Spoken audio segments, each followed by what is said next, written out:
Hello students, நம்ம இந்த வீடியோல NCERT class 11 physicsல இருக்கிற chapter 13 oscillations. So இந்த chapter உடைய part 2 வீடியோ தான் பார்க்க போறோம். இதுல 13.2 periodic and oscillatory motions. இந்த டாபிக்ல நமக்கு புக்ல என்ன கொடுத்திருக்காங்க அப்படிங்கறத பத்தி நம்ம இந்த வீடியோல டிஸ்கஸ் பண்ணுவோம். அதுக்கு முன்னாடி சேனலை சப்ஸ்கிரைப் பண்ணாதவங்க சப்ஸ்கிரைப் பண்ணிக்கோங்க. பக்கத்துல இருக்க பெல் சிம்பலை கிளிக் பண்ணிக்கிட்டீங்க அப்படினா நம்ம அடுத்த வீடியோஸ் போடும்போது உங்களுக்கு நோட்டிஃபிகேஷன் தெரியும். ஓகே, சரி, இப்போ நம்ம இதுக்கு முன்னாடி பார்ட்ல பாத்தீங்கன்னா லெசனோட இன்ட்ரோடக்ஷன் பற்றி பார்த்துருந்தோம். அதில் பீரியாடிக் மோஷன்னா என்ன, ஆக்சிலேஷன் மோஷன்னா என்ன, ஸோ அந்த பீரியாடிக்கும் ஆக்சிலேஷனுக்கும் என்ன ரிலேஷன் இருக்குது, அப்புறம் வந்து நம்ம ஆக்சிலேஷன்லேயே வைப்ரேஷன் அப்படிங்கிற ஒன்றை பற்றி பார்த்தோம் இல்லைங்களா. ஸோ இதை பற்றி நமக்கு ஒரு சிம்பிளான ஒரு ஐடியா நமக்கு கிடச்சிச்சு. இப்போ நம்ம என்ன பண்ண போகிறோம், 13.2ல பீரியாடிக் அண்ட் ஆக்சிலேட்டரி மோஷன்ஸ் அப்படிங்கிற டாபிக் கொடுத்துருக்காங்க. இதில் நம்ம என்ன கொடுத்துருக்காங்க அப்படிங்கிறத பற்றி பார்ப்போம். இதில் சம் பீரியாடிக் மோஷன்ஸ் அப்படின்னு சில எக்ஸாம்பிள்ஸ் நம்ம கொடுத்துருக்காங்க.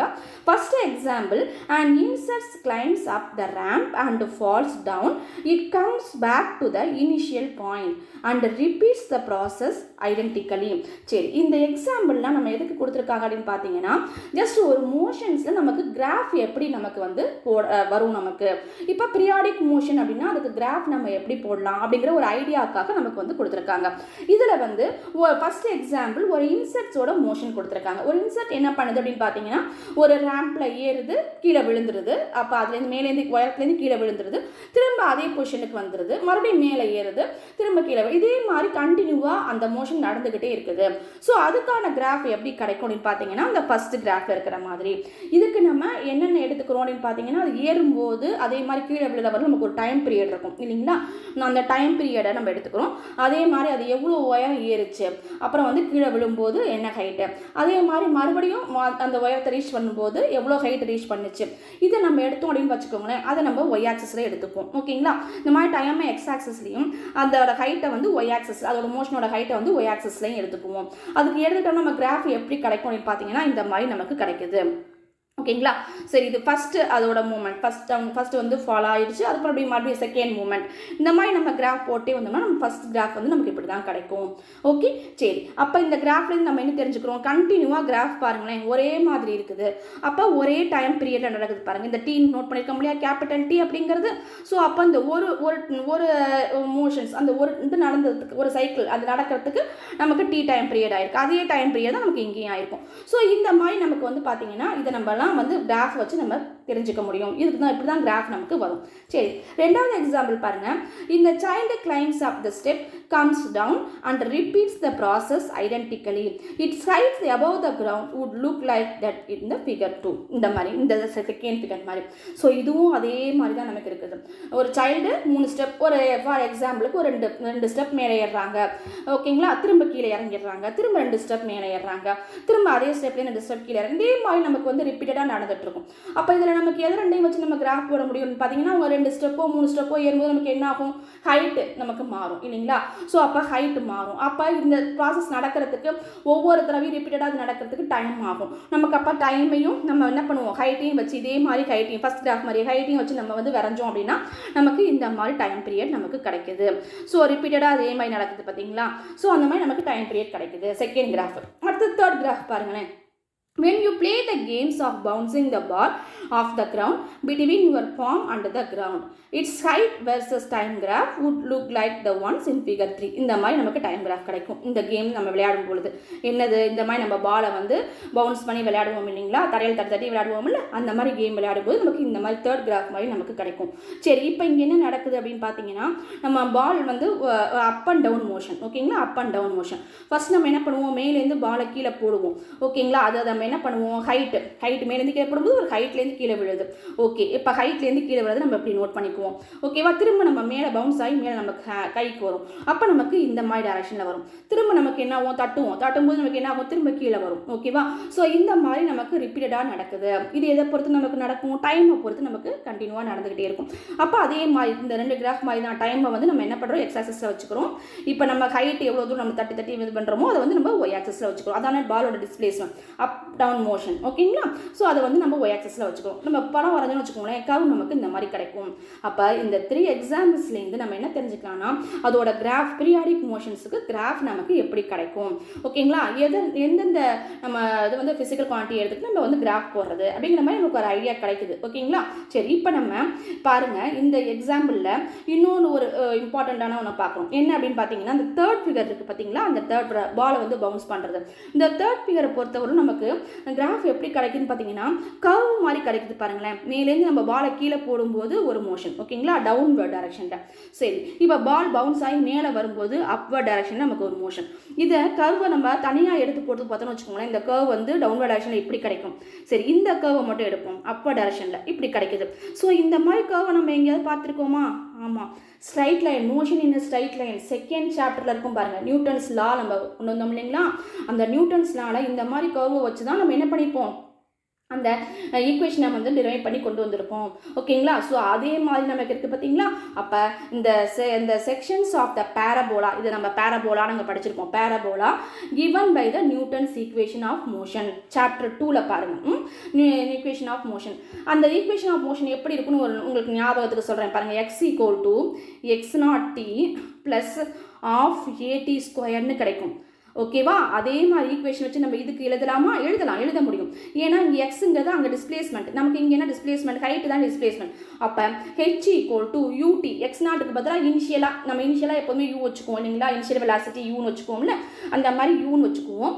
ஸோ ut + ½ பதிலாக இந்த பவுன்ஸ் ஆகி வர்றது எதனால் நடக்குது, எந்த ஆக்சிலரேஷனால் நடக்குது அப்படின்னு பார்த்தீங்கன்னா எர்த்தோட கிராவிட்டினால தான். பால் கீழே வருது, திரும்ப மேலே வருது, எர்த்தோட கிராவிட்டினால தான் நமக்கு நடக்குது. ஓகேங்களா, சரி, அப்போ எர்த்தோட கிராவிடேஷன் நமக்கு என்னது, g நோட் பண்ணுவோமா, gt² நோட் பண்ணிக்கலாம்.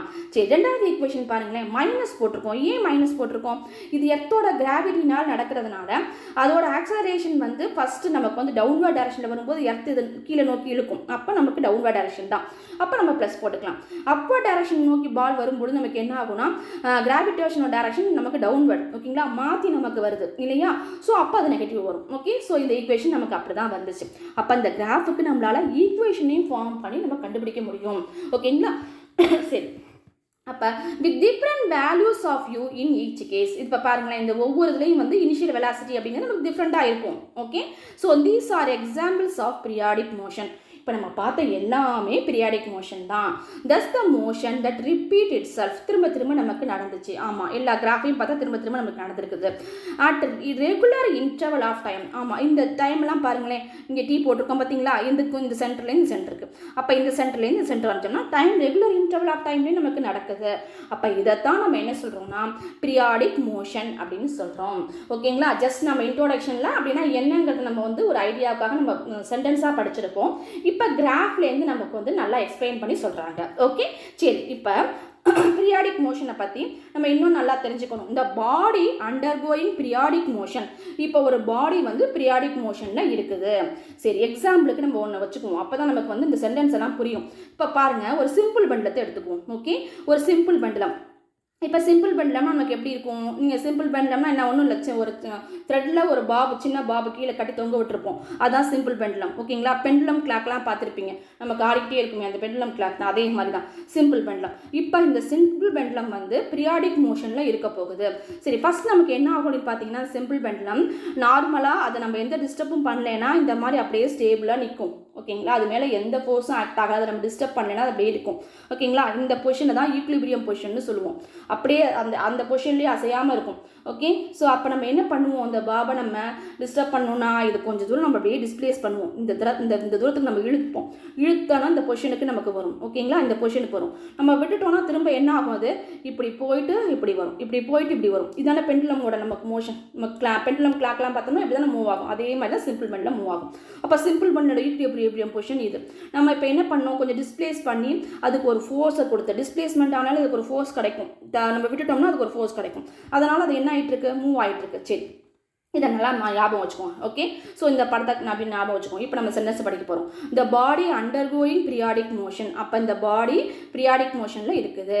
As an equilibrium position somewhere inside its path. ஆமாம், இது மோஷனில் இருக்கும்போது அதோட ஈக்குலிபிரியம் பொசிஷன் எங்கே இருக்குது? இந்த மோஷனில் இருக்கிற பாத்தில் தான் அதோட ஈக்குலிபிரியம் பொசிஷன் இருந்துச்சு. அங்கே இந்த இடத்துல தான் நின்றுச்சு. நம்ம அதை தான் என்ன பண்ணோம்? டிஸ்பிளேஸ் பண்ணி விட்டுட்டோம். அப்போ என்ன ஆச்சு அப்படின்னு பார்த்தீங்கன்னா, அதோட ஈக்குலிபிரியம் பொசிஷன் அந்த பாத்தில் ஒரு இடத்துல இருக்கும். when the body is at this position no net external force act on it.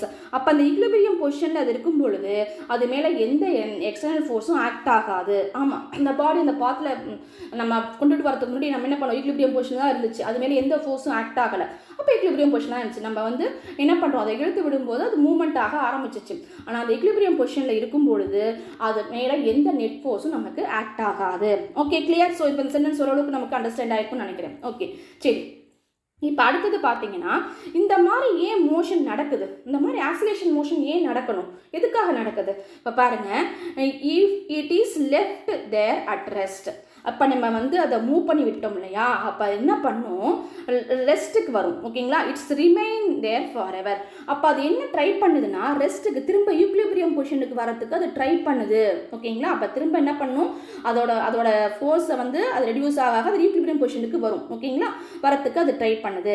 அப்போ if the body is given the small displacement. இப்போ நம்ம பாடிக்கு ஒரு ஸ்மால் டிஸ்பிளேஸ்மெண்ட் கொடுத்துட்டோம். பாருங்கள், இந்த எக்ஸாம்பிளோட சொல்கிறேன். இப்போ வந்து ஒரு பவுல் இருக்குது பார்த்தீங்களா? அந்த பவுல் நமக்கு வந்து என்ன பண்ணுறோம் அப்படின்னு பார்த்தீங்கன்னா, சென்டரில் ஒரு பால் வச்சுருக்கோம். ஓகே, ஒரு பவுலில் சென்டரில் பால் வச்சுருக்கோம். இப்போ அந்த பால் ரெஸ்ட்டில் தான்ப்பா இருக்கும். அந்த பால் டிஸ்டர்ப் பண்ணாதவரை அது ஒன்றும் அசையாது, அப்படியே தான் இருக்கும். ஓகே, சரி. இப்போ நம்ம என்ன பண்ணுறோம் அப்படின்னு பார்த்தீங்கன்னா, அந்த பாலுக்கு ஸ்மால் டிஸ்பிளேஸ்மெண்ட் கொடுக்குறோம். அந்த பாலை லைட்டாக அப்படியே மேலே எடுத்து இந்த இடத்துல வச்சு நம்ம விட்டுட்டோம். ஓகேங்களா? விட்டுட்டோம்னா என்ன ஆகும் அப்படின்னு பார்த்தீங்கன்னா, இந்த பவுலுக்குள்ளே இந்த பக்கம் போகும், அப்புறம் இந்த பக்கம் வரும். ஓகேங்களா? ஸோ இந்த பக்கம் வரும், ஸோ அப்புறம் இந்த பக்கம் போகும், இந்த பக்கம், இந்த மாதிரி மோஷன் இருந்துக்கிட்டே இருக்கும் அந்த பவுலுக்குள்ள, அந்த பாலில். ஓகேங்களா? அப்போ கண்டினியூவாக அது ஃபுல்லாக இருந்துகிட்டே இருக்குமா? இல்லை, ஒரு லெவலுக்கு மேலே அது ஈக்குலிபிரியமுக்கு வந்துடும். திரும்ப பழைய மாதிரி இந்த பொசிஷனுக்கு ரெஸ்ட்டுக்கு வந்துடும். ஓகே, ஸோ இதுதான் மூவ்மெண்ட். இப்போ நம்ம என்ன பண்ணோம்? If the body is given the small displacement. ஆமாம், ஸ்மால் டிஸ்பிளேஸ்மெண்ட் கொடுத்தோம் ஃப்ரம் த பொசிஷன். அதோட பொசிஷன்லேருந்து the force come into play which try to bring the body back to the equilibrium point. அப்போ அதுக்கு வந்து ஒரு ஃபோர்ஸ் கிடச்சிச்சு. அந்த ஃபோர்ஸ் என்ன பண்ணுது அப்படின்னு பார்த்தீங்கன்னா, அந்த பாடியை திரும்ப ஈக்குலிபிரியம் பொசிஷனுக்கு கொண்டுட்டு வர ட்ரை பண்ணுது. அதனால தான் அந்த ஆக்சிலேஷனே நடக்குதுப்பா. ஓகேங்களா? ஸோ திரும்ப அந்த பால் என்ன பண்ணும்? ஈக்குலிபிரியம் பொசிஷனுக்கு வரத்துக்கு ட்ரை பண்ணும். அதுக்கு அந்த என்ன பண்ணுது? அந்த ஃபோர்ஸ் ஹெல்ப் பண்ணுது. ஸோ திரும்ப அது ஈக்குலிபிரியம் பொசிஷனுக்கு கொண்டுட்டு வரதுக்கு ஹெல்ப் பண்ணுது. அதனால தான் இந்த பவுலில் வந்து அந்த பால் மூவ் ஆகிட்டே இருக்குது. ஒரு லெவலுக்கு மேலே அது ரெஸ்ட்டுக்கு வந்துடும். ஓகேங்களா? ஸோ அது எதனால் அப்படிங்கிறது நம்ம அடுத்தது படிக்கும்போது நம்ம சொல்லுவோம். ஸோ அப்போ இந்த மாதிரி மோஷன் நடந்துக்கிட்டே இருக்கிறது தான் ஆக்சிலேஷன் சொல்கிறோம். அப்போ அந்த ஆக்சிலேஷன் எதனால் நடக்குதுன்னா, அந்த பாடி திரும்ப ஈக்குலிபிரியம் பொசிஷனுக்கு வரத்துக்கு ட்ரை பண்ணுது. அதனால் give rise to the oscillations or vibrations. ஓகேங்களா? இதனால் அதுக்கு ஆக்சிலேஷன் நடக்கும், இல்லைன்னா வைப்ரேஷன் மோஷன் நடக்கும். ஸோ இந்த மாதிரி நடக்கிற போது அது வந்து திரும்ப வந்து ஈக்குலிபிரியம் பொசிஷனுக்கு வந்துடும். Okay, clear? சரி. இப்போ வந்து பார்த்தீங்கன்னா, ஆக்சிலேஷனுக்கும் பீரியாடிக் மோஷனுக்கும் ரிலேட் பண்ணி ஒரு டேர்ம் சொல்கிறோம். இது நீங்கள் லோயர் கிளாஸ்லேயே படிச்சிருப்பீங்க.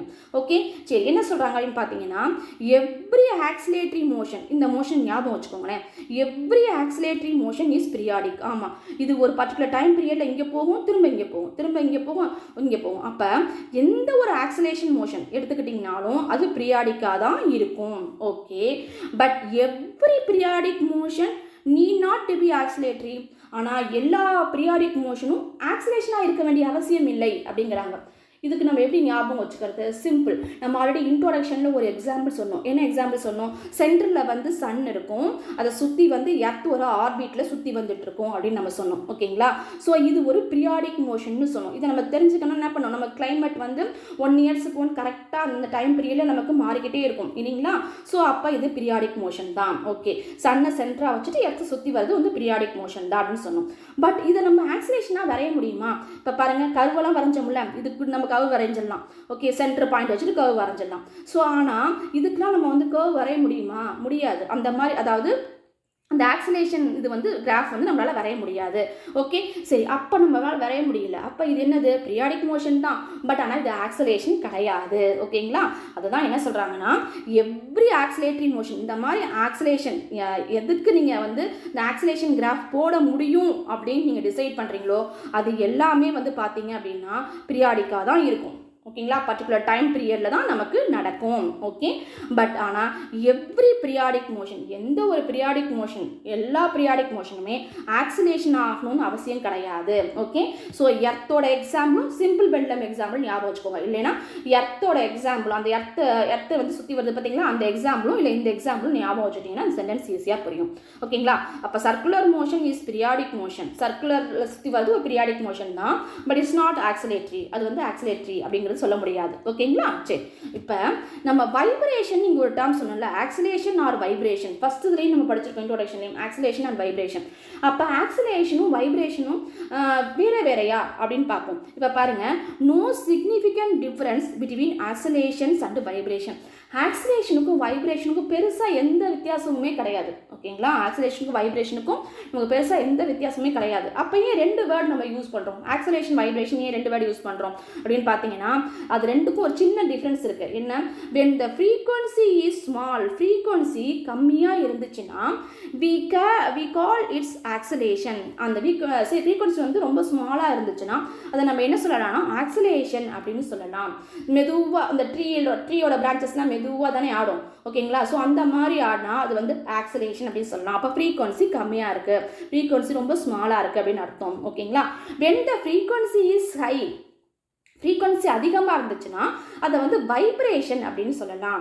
இந்த வைப்ரேஷனுக்கு நிறைய மியூசிக்கல் இன்ஸ்ட்ருமெண்ட்டோட ஸ்ட்ரிங், நான் ஏற்கனவே இன்ட்ரோடக்ஷனில் கூட அந்த படம் காட்டியிருப்பேன். ஓகேங்களா, ஸோ அந்த மியூசிக்கல் இன்ஸ்ட்ருமெண்ட்டோட ஸ்ட்ரிங் என்ன பண்ணும், அப் அண்ட் டவுன் மோஷனில் இருக்கும். ஓகேங்களா, அந்த மாதிரி இருந்தால் வைப்ரேஷன், மொபைல் ஃபோன் வைப்ரேட் ஆகிறது. ஸோ இதெல்லாம் நம்ம சொல்லலாம். ஓகேங்களா, இதுக்கு சிம்பிளாக ஞாபகம் வச்சுக்கணும். நம்ம இப்போ கிராஃப் போட்டோம் பார்த்தீங்களா, கிராஃபை வச்சு ஒன்று சொல்கிறேன் பாருங்கள். ஸோ ஏன்னா நம்ம இதை பற்றி ஃப்ரீக்வன்சியை பற்றி டீட்டெயிலாக நம்ம அடுத்த டாப்பிக்கில் படிக்க போகிறோம். அப்போ படிக்கும்போது இந்த கிராஃபை உங்களை திரும்ப ஞாபகப்படுத்துகிறேன். ஸோ இப்போ பாருங்கள், ஆக்சிலேஷன் கிராஃப் இப்படி இருக்கும். ஓகேங்களா, வைப்ரேஷன் கிராஃப் எப்படி இருக்குன்னா இதே கிராஃப் தான். இப்போ நமக்கு எப்படி கிடைக்கும்னா இப்படி கிடைக்கும். இதே ஆக்சிலேஷன் தான். பாருங்கள், டைம் பீரியட் பாருங்களேன், இந்த டைம் பீரியடுக்கும் ஃப்ரீக்வன்சிக்கும் ஒரு ரிலேஷன் இருக்குது. ஓகேங்களா, ஸோ இதை நீங்கள் சவுண்ட் லெசனில் ஆல்ரெடி நீங்கள் படிச்சிருப்பீங்க. இருந்தாலும் நம்ம வந்து நெக்ஸ்ட் டாப்பிக்கில் படிக்கும்போது திரும்ப இந்த படத்தை பொறுத்து எக்ஸ்பிளைன் பண்ணுறேன். ஓகேங்களா, ஸோ இதை தான் நம்ம டைம் பீரியட்னு சொல்லுவோம். இந்த ஒரு சைக்கிள் டைம் பீரியட் சொல்லுவோம் பார்த்தீங்களா, அதே மாதிரி இதுக்கும் டைம் பீரியட் இருக்குது. இதுவும் தானே கிராஃப் தானே. ஓகேங்களா, so up and down motion. So அப்போ இதுக்கும் நமக்கு வந்து டைம் பீரியட் இருக்குது. ஆனால் இந்த டைம் பீரியடுக்கும் இந்த டைம் பீரியடுக்கும் வித்தியாசம் இருக்குது இல்லைங்களா. ஸோ இந்த டைம் பீரியட் ரொம்ப கம்மியாக இருக்குது, இந்த டைம் பீரியட் அதிகமாக இருக்குது. ஓகேங்களா, ஸோ அப்போ இது ஃப்ரீக்வன்சியோட லேட் ஆகும், டைம் பீரியட் ஃப்ரீக்வன்சியோட லேட் ஆகும்போது திரும்ப இந்த படத்தை காட்டி நான் சொல்கிறேன். ஸோ அப்போ இந்த மாதிரி இருந்தால் கிராஃப் அது வந்து வைப்ரேஷன். ஸோ இந்த மாதிரி கிராஃப் இருந்துச்சுன்னா அது வந்து பார்த்தீங்கன்னா ஆக்சிலேஷன். ஓகேங்களா, சரி, இப்போ நம்ம ஆக்சிலேஷன்லேயே ஒரு ஸ்பெஷல் இதை வந்து படிக்க போகிறோம். என்னென்னா சிம்பிள் ஹார்மோனிக் மோஷன். இதை வந்து ஷார்ட்டாக எஸ்ஹெச்எம்னு சொல்லுவாங்க. இனிமேல் நம்ம இதை பற்றி தான் ஃபுல்லாக படிக்க போகிறோம். எஸ்ஹெச்எம் அப்படிங்கிற சிம்பிள் ஹார்மோனிக் மோஷன்.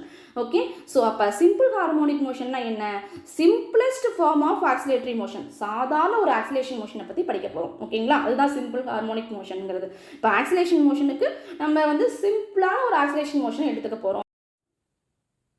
இப்போ இந்த சிம்பிள் ஹார்மோனிக் மோஷன்ஸுக்கு ஒரு எக்ஸாம்பிளோட நம்ம இப்போ எக்ஸ்பிளைன் பண்ண போகிறோம். இதுக்கு நம்ம என்ன பண்ணுறோம்னு பார்த்தீங்கன்னா ஒரு சிம்பிள் பெண்டலத்தை நம்ம எடுத்துக்குவோம். ஓகேங்களா, சிம்பிள் பெண்டலை பற்றி நான் ஆல்ரெடி சொல்லிட்டேன். ஸோ இது வந்து ஒரு த்ரெட்டில் காட்டியிருக்க ஒரு சின்ன பால். ஓகேங்களா, ஸோ இது ஃபிக்ஸடாக இருக்கும். இப்போ நமக்கு வந்து இந்த டிஸ்டர்பன்ஸ் பண்ணேன்னா அது வந்து ஈக்லிபிரியம் பொசிஷன், அதாவது மீன் பொசிஷனில் அப்படியே இருக்கும். இப்போ நம்ம என்ன பண்ணுறோம், this motion arise when the force on the accelerating body is directly proportional to its displacement from the mean positions, which is also the equilibrium position. சரி, இப்போ நம்ம என்ன பண்ணுறோம், அதோட மோஷனை நம்ம உண்டாக்க போகிறோம். அதுக்கு நம்ம என்ன பண்ணலாம் அப்படின்னு பார்த்தீங்கன்னா அதை நம்ம என்ன பண்ணுறோம், ஒரு டைரக்ஷனில் நம்ம இழுத்து நம்ம விட போகிறோம். ஓகே, ஸோ அப்போ அதுக்கு என்ன கிடைக்குது அப்படின்னு பார்த்தீங்கன்னா ஃபோர்ஸ் கிடைக்குது. அப்போ ஃபோர்ஸ்னால இப்போ திரும்ப என்ன ஆக போகுது, நம்ம இந்த மாதிரி இழுத்து விடும் பொழுது அதுக்கு ஒரு ஃபோர்ஸ் கிடைக்குது அந்த பாலுக்கு. அதனால அது என்ன ஆகும், ஆக்சிலேஷன் ஆக ஆரம்பிக்கும். ஓகேவா, சரி, இப்போ ஆக்சிலேஷன் ஆகும்போது அதோட டிஸ்பிளேஸ்மெண்ட் நம்ம படிச்சோம் மோஷன்லேயும் அதோட போயிட்டு வருது டிஸ்பிளேஸ்மெண்ட். ஓகேங்களா? ஸோ இந்த டிஸ்பிளேஸ்மெண்ட் எப்படி இருக்கும்னு பார்த்தீங்கன்னா நம்ம கொடுத்த ஃபோர்ஸுக்கு டைரக்ட் ப்ரொபோர்ஷனலாக இருக்கும். ஆமாம், இது எப்படி நம்ம தெரிஞ்சுக்கிறது? சிம்பிள். இந்த பாப் வந்து இங்கே ரெஸ்ட்டில் இருக்குது இல்லைங்களா, அந்த பாலை இப்போ நம்ம என்ன பண்ணுறோம், அதோட ஃபோர்ஸ் நம்ம இங்கே இவ்வளோ தூரம் இழுக்காமல் இன்னும் கொஞ்சம் தூரம் இழுக்கிறோம்னு வச்சுக்கோங்களேன். ஸோ அப்போ நமக்கு அதுக்கு அதிகமாக ஃபோர்ஸ் கிடைக்கும். அப்போ என்ன ஆகும்னு பார்த்தீங்கன்னா அதோட டிஸ்பிளேஸ்மெண்ட் இவ்வளோ தூரம் போயிட்டு வருமா நமக்கு. ஓகேங்களா? ஸோ அப்போ நமக்கு என்ன நடக்குது அப்படின்னு பார்த்தீங்கன்னா நம்ம கொடுக்குற ஃபோர்ஸை பொறுத்து தான் அதோட டிஸ்பிளேஸ்மெண்ட் அப்படிங்கிறது மீன் பொசிஷனை பொறுத்து டிஸ்டன்ஸ் மாறுது. நம்ம இங்கே இழுத்து கொடுத்தோம்னா கம்மியான ஃபோர்ஸ் கிடைக்கும். அப்போ அது இவ்வளோ தூரம் தான் போயிட்டு வரும். ஓகேங்களா? ஸோ நம்ம இவ்வளோ தூரம் நம்ம கொண்டுட்டு போனோம் அப்படின்னா அதுக்கு அதிகமான ஃபோர்ஸ் கிடைக்குது. அப்போ டிஸ்பிளேஸ்மெண்ட் மீன் பொசிஷனை பொறுத்து நமக்கு மாறுது. ஓகேங்களா? ஸோ அப்போ ஃபோர்ஸும் டிஸ்பிளேஸ்மெண்ட்டும் நமக்கு டைரக்ட் ப்ரொபோர்ஷனலாக இருக்குது. ஃபோர்ஸை நீங்கள் அதிகமாக கொடுத்தீங்கன்னா அதிக தூரம் டிஸ்பிளேஸ்மெண்ட் நடக்கும். கம்மியான ஃபோர்ஸ் கொடுத்தீங்கன்னா கம்மியான தூரம் டிஸ்பிளேஸ்மெண்ட் நடக்கும். சரி, இந்த டிஸ்டன்ஸ் நம்ம எதை வச்சு மெஷர் பண்ணுறோம்? மீன் பொசிஷனை வச்சு, இல்லைன்னா ஈக்லிபிரியம் பொசிஷன். ஓகேங்களா? ஏன்னா ஆல்ரெடி ஸ்டார்டிங்கில் சென்டரில் ஈக்லிபிரியம் பொசிஷன் தான் இருந்துச்சு. அதை வச்சு தான் நம்ம எதோட டிஸ்பிளேஸ்மெண்ட் நடந்துச்சு அப்படிங்கிறத நம்ம மெஷர் பண்ண முடியும். ஓகேங்களா? சரி, இப்போ இந்த பாயிண்ட் நமக்கு புரியும். ஓகே, இப்போ அடுத்தது வந்து பார்த்தீங்கன்னா at any point in it's acceleration. இந்த மாதிரி ஆக்சலேஷன் நடக்கும் பொழுது இந்த ஆக்சலேஷனில் ஏதோ ஒரு பாயிண்ட்டை நோட் பண்ணுங்கப்பா. இந்த மாதிரி நமக்கு ஆக்சலேஷன் நடந்துட்டு இருக்குமா, இங்கேருந்து இங்கே போகும், இங்கேருந்து இங்கே போகும். சரி, இப்போ நம்ம இதில் இந்த இடத்துல ஒரு பாயிண்ட் நோட் பண்ணுறோம். சரி, இந்த மறுபடியும் இங்கே இடத்துல ஒரு பாயிண்ட் நோட் பண்ணுறோம். சரி, இந்த பாயிண்ட்ல எல்லாத்துலேயுமே நமக்கு ஃபோர்ஸ்னால தானே அந்த ஆக்சலேஷன் நடக்குதுன்னு சொன்னோம். அப்போ இந்த பாயிண்ட் எல்லாத்துலேயுமே ஃபோர்ஸோட டைரக்ஷன் நோட் பண்ணுவோமா? அப்போ ஃபோர்ஸோட டைரக்ஷன் எப்படி இருக்கும்னு பார்த்தீங்கன்னா டுவர்ட்ஸ் த மீன் பொசிஷன். அப்போ எந்த இடத்துல இருக்கும்? இந்த மீன் பொசிஷன் நோக்கி இருக்கும். நீங்கள் இந்த இடத்துல எடுத்தாலும் சரி அதோட டைரக்ஷன் வந்து ஃபோர்ஸோட டைரக்ஷன் மீன் பொசிஷன் நோக்கி இருக்கும். எதனால ஆக்சலேஷன் நமக்கு நடக்குது? ஆக்சலேஷன்ங்கிறது இந்த பாடியை வந்து திரும்ப ஈக்லிபிரியம் பொசிஷனுக்கு கொண்டுட்டு வர ட்ரை பண்ணுறது தான் நமக்கு ஆக்சலேஷன் நம்ம படித்தோம் இல்லைங்களா? அப்போ இதில் ஆக்ட் ஆகிற ஃபோர்ஸ் என்ன ஆகும்னு பார்த்தீங்கன்னா எப்படியாவது இந்த பாடியை திரும்ப என்ன பண்ணணும்? ஈக்லிபிரியம் பொசிஷனுக்கு, மீன் பொசிஷனுக்கு கொண்டுட்டு வரணும் அப்படிங்கிறதுக்கு ட்ரை பண்ணும். அப்போ இதில் கூடிய ஒவ்வொரு பாயிண்ட்டும் அந்த மீன் பொசிஷன் நோக்கி, அந்த டைரக்ஷன் நோக்கி தான் நமக்கு ஃபோர்ஸ் ஆக்ட் ஆகும். ஓகேங்களா? சரி, இப்போ ஒரு லெவலுக்கு மேலே அது கண்டிப்பாக என்ன ஆகும் அப்படின்னு பார்த்தீங்கன்னா ஈக்லிபிரியமில் வந்து தான் ஆகணும். ஓகேங்களா? ஏன்னா ஆடிக்கிட்டே இருக்காது நமக்கு. கொஞ்ச நேரத்தில் அது என்ன ஆகும்? திரும்ப வந்து ஈக்லிபிரியமில் வந்துடும். அப்போ அது எதனால் நடக்குது? இன் practice oscillating bodies eventually come to rest at their equilibrium positions because friction or other dissipative causes. Okay, so இந்த மாதிரி ஆக்சிலேஷன் ஆகிட்டே இருக்குது. கொஞ்ச நேரத்துக்கு நம்ம என்ன ஆகும்னு பார்த்தீங்கன்னா ஈக்லிபிரியம்க்கு வந்துடும். எதனால் அப்படின்னா ஃப்ரிக்ஷனால் இருக்கலாம், இல்லை வேறு ஏதாவது டிசிபேட்டிவ் காசஸ்னால இருக்கலாம் அப்படின்னு சொல்கிறாங்க. ஓகே, சரி, இந்த மாதிரி நமக்கு ஆக்சிலேஷன் நடக்குதுல, இந்த collective oscillations of the constituents of medium manifest themselves as waves. இந்த மாதிரி நமக்கு ஆக்சிலேஷன் எல்லாத்தையும் சேர்த்து நம்ம வந்து வரைஞ்சோம் அப்படின்னா அது ஒரு வேவ் ஃபார்மில் நமக்கு கிடைக்கும். இந்த ஆக்சிலேஷன் எல்லாத்தையும் சேர்த்து நம்ம வந்து மாதிரி கிராஃப் மாதிரி வரைஞ்சோம்னு வச்சுக்கோங்களேன், அது நமக்கு எப்படி இருக்கும்னா ஒரு வேவ் ஃபார்மில் நமக்கு கிடைக்கும். ஓகே, சரி, அதுக்கு நிறைய எக்ஸாம்பிள்ஸ் ஆஃப் வேவ்ஸ் இருக்குது. வாட்டர் வேவ்ஸ் நம்ம ஆல்ரெடி வந்து படிச்சிருப்போம். ஓகே, ஸோ வாட்டரில் வந்து வேவ் ஃபார்ம் ஆகிறது, கிரஸ்ட், ட்ரஃப், இந்த மாதிரி நம்ம படிச்சிருப்போம். இதில் 8th ஸ்டாண்டர்ட் சவுண்ட் லெசன்லேயே நம்ம படிச்சிருப்போம். கிரஸ்ட், ட்ரஃப் இந்த மாதிரிலாம் நமக்கு உருவாகும் அப்படின்னு படிச்சிருக்கோம் இல்லைங்களா? அதே மாதிரி சீஸ்மிக் வேவ்ஸு, எலக்ட்ரோமேட்டிக் வேவ் அதை பற்றி நீங்கள் என்ன பண்ணுவீங்க 12th டீட்டெயிலாக படிப்பீங்க. ஸோ இந்த மாதிரி வேவ் ஃபார்ம் உருவாகிறதுக்கு எல்லாத்துக்குமே இந்த ஆக்சிலேஷனோட கலெக்ஷன் தான். ஓகேங்களா? ஆக்சிலேஷன் நிறைய அந்த மாதிரி நடக்குது பார்த்தீங்களா? இதெல்லாம் சேர்த்து தான் நம்ம வேவ் ஃபார்மாக நம்ம உருவாக்குறோம். ஓகேங்களா? சரி, அதுக்கு தான் இந்த பேசிக், இதில் உள்ள எல்லா டேர்ம்ஸும் நமக்கு பேசிக். ஸோ இதில் சொன்னதெல்லாம் உங்களுக்கு ஈஸியாக புரிஞ்சுக்கணும்னு நினைக்கிறேன். இந்த வீடியோ உங்களுக்கு பிடிச்சிருந்தா லைக் பண்ணுங்கள், உங்கள் ஃப்ரெண்ட்ஸ்க்கெல்லாம் ஷேர் பண்ணுங்கள், மறக்காமல் சப்ஸ்கிரைப் பண்ணுங்கள். தேங்க்யூ, தேங்க்ஸ் ஃபார் வாட்சிங்.